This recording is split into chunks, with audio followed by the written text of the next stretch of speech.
Thank you, Vedant. Yeah. I have educations in Ukraine and North Korea and China.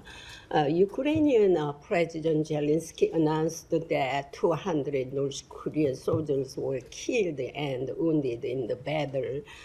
Kim Jong-un ordered the North Korean press not to report the deaths of North Korean soldiers. Can Kim Jong-un's actions of blocking the North Korean people's right to know be considered a human rights violation? Are you talking about human rights violations in the DPRK specifically, Jenny? Look, the human rights concerns as it's related to the DPRK, that has been a concern of ours as it relates to the DPRK state for some time now. It is one of the reasons why we continue to be incredibly concerned about what we view as closening of relationships between the DPRK and Russia. I wouldn't point any further than the most recent, what we spent some time talking about from this podium as it relates to DPRK soldiers in Ukraine.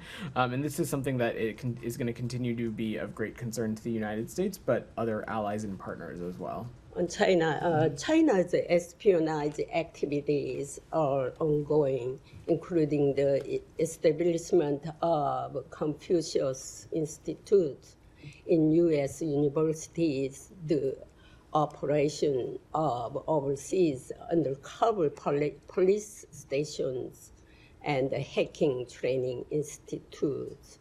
What measures is the United States taking, and are there any results?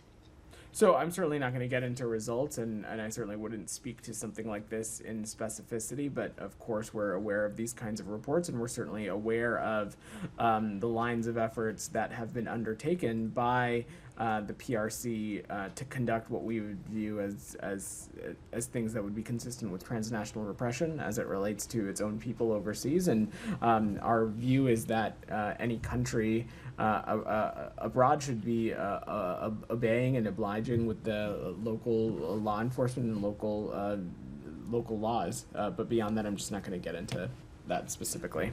Alex, go ahead. Thank you,